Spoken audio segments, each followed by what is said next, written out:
The annual Transparency Index is fashion's biggest watchdog report in the industry and a highly anticipated event. It's a deep dive check-in on brand sustainability commitments, and it tells us which brands are actually trying to make progress towards sustainability and which ones are just trying to tell you that they are. We're going to break down the 128-page report into 5 key takeaways, and we're going to try to do it in under 12 minutes. Let's go.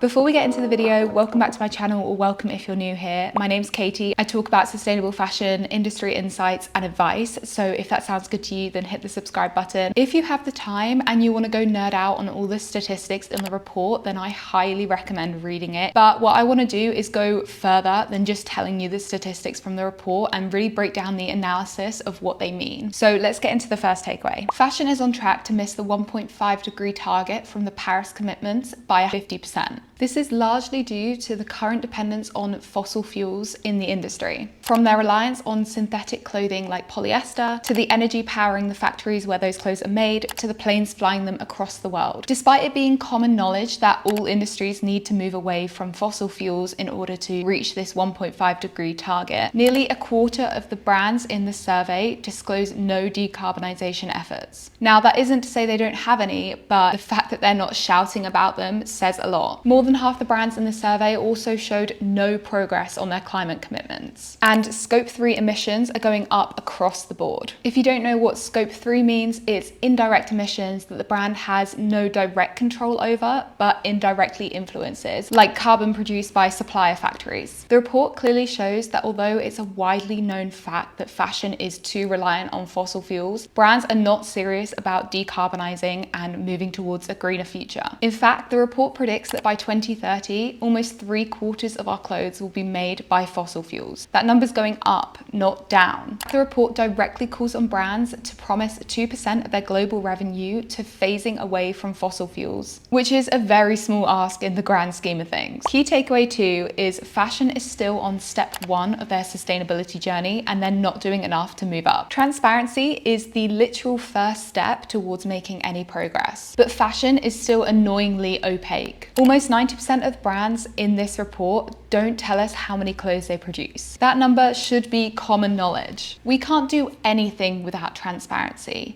If brands aren't telling us basic things like their annual volume production or what fuel they're using to make those clothes, then we can't make progress. Without knowing these basic things, we can't build vital legislation to regulate the fashion industry towards change. And consumers also can't make informed decisions. Despite the fact that more and more of us are doing our research when it comes to buying from brands. In fact, 45% of Gen Z say they always search up a brand's climate commitments before purchasing. If brands aren't making this common and accessible knowledge, then we can't make informed decisions about who to buy from. The problem is brands don't want us to know this information about them because it won't make them look good. And if you want proof of this, go watch that video I did about a new concept for a clothing label that the fashion industry had a lot of beef with. The third takeaway is that sustainability greenwashing from brands has gotten even more nuanced and hard to spot. Brands are co-opting the phrase overproduction and bending it to make themselves look better. Brands like Shein are trying to change what overproduction means. Not the total volume of clothes produced, but the amount of excess stock that isn't sold.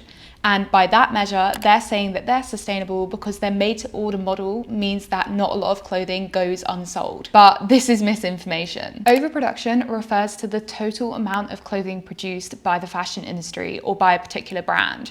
And that has been going up and up in recent years as fashion produces cheaper, worse quality clothing. And Shein is one of the worst offenders of this, which is why this whole point is so important. Overproduction is the biggest issue in fashion right now. The more we make, the more impact we have. But fashion doesn't want to know about it. The report shows that many brands are setting intensity-based targets that don't address their production levels, meaning that their emissions can still technically rise as production increases, and they can also still tell you that they're meeting climate targets. The only way brands can actually make a difference is by setting absolute emission targets, which would lead to a fashion industry that's less obsessed with overproduction and more with degrowth. Sustainability greenwashing has also become more nuanced in other ways. Only 11% of the brands reveal their supply chain energy source. So brands might be marketing themselves as sustainable or a particular product as sustainable because of the materials used, or because they pay their workers a living wage, or because they're on on a made-to-order business model. But if they're not disclosing their energy sources that fueled the factories that made those clothes, then they're free to still rely on a fossil fuel supply chain, which, as we said, is a massive problem in the industry. I've also spoken about this last point on my video on all the different forms of greenwashing brands do, but recently we've seen an uptick in brands moving the goalposts of their climate commitments to make it look like they're making progress when they're not. And one new way they're doing this is by updating the way they measure their carbon emissions, so that rather than cutting back and making progress, they simply make it look like they are. If that takeaway leaves you in a bit of despair about the fashion industry, then stick around till the end, because I'm going to be talking about ways you can get involved and help move fashion's progress towards sustainability. The fourth takeaway is that polluters aren't paying when it comes to sustainability. Fashion has been trying to convince us for the past decade that it cares about sustainability and the planet,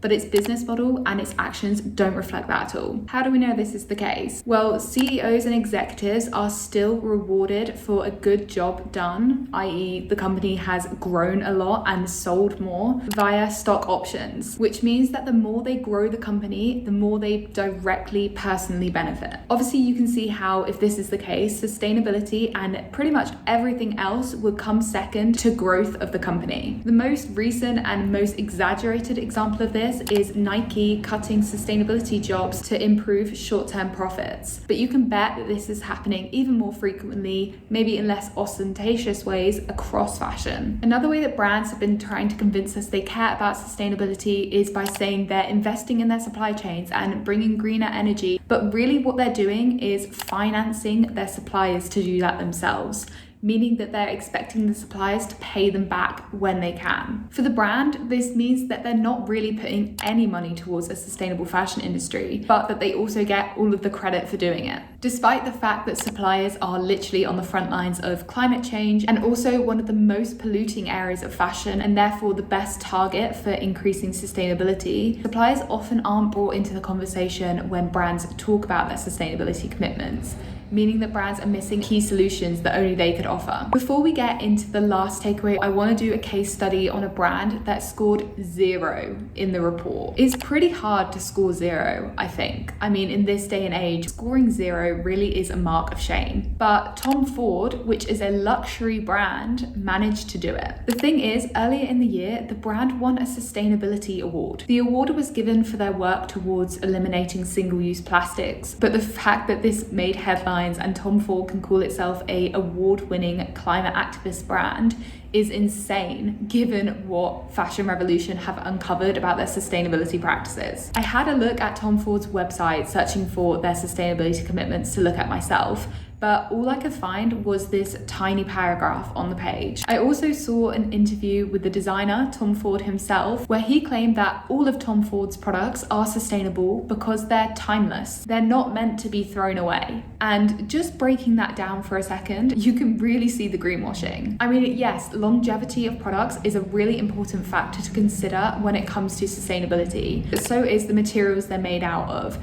the living wage provided to garment workers, and a dozen other things that come together to make sustainability a complete thing. I mean, you could potentially keep a Shein product for your lifetime. It doesn't mean that that product is sustainable. And for a designer to say this in 2024, knowing everything we know about sustainability now, is a crazy PR move. I think it also shows that fashion misinformation is so rife within media. The fact that the article didn't call out any of what I've just said is disappointing. And the fact that Tom Ford scored 0 in the report, yet they still received a sustainability award, feels like a sketch rather than real life. Sustainability cannot exist in a vacuum like this. You can't reward a designer for one thing they've done or one thing they've said. We need to consider the entire company's practices. Takeaway 5 is looking at the report as a whole. Does it have impact? Does fashion even care that they're being exposed? And I think the most obvious answer is actually no. We've seen time and again brands called out for this report, and nothing has really changed in that time period. H&M is one of the brands that actually scored highest on this report. They came in 3rd, and they put out a press release about it. But this report measures transparency and not sustainability. H&M are using this as a chance to show off, but they're not using it as a wake-up call to think think about their business models. If they like these sustainability headlines so much, then cutting back on their overproduction would bring a lot of good press. Despite the fact I said that the report having no impact is the most obvious answer, I don't believe it. If we look back through the years of the report coming out, we can see a trend of progress. Brands in general have started to disclose more information about their supply chains and about their business practices, and this report was most likely an influencing factor in that. However, the report itself worried that this trend towards change is starting to plateau, and that the non-movers who don't seem to care about the report's findings might not move without public pressure and regulation. And this is where we can get involved. So, what can you do to help fashion sustainability progress? Fashion Revolution, the makers of this report, have put out a great email tool, which means you can email up to 250 brands at once, pressuring them about this report and to commit 2% of their annual revenue towards moving away from fossil fuels. This is literally a 2-minute process which will have direct impact. So I'm going to put the link in the description, and hopefully you guys will take 2 minutes out of your day. I also spoke in a recent video about Action Speak Louder's Lululemon campaign, where they're directly calling on the brand to phase out fossil fuels from their supply chain. I'm going to be putting links in the description about how you can get involved in that too. And as always, we can use social media as a tool to call out brands. I showed a few examples in my Olympics video,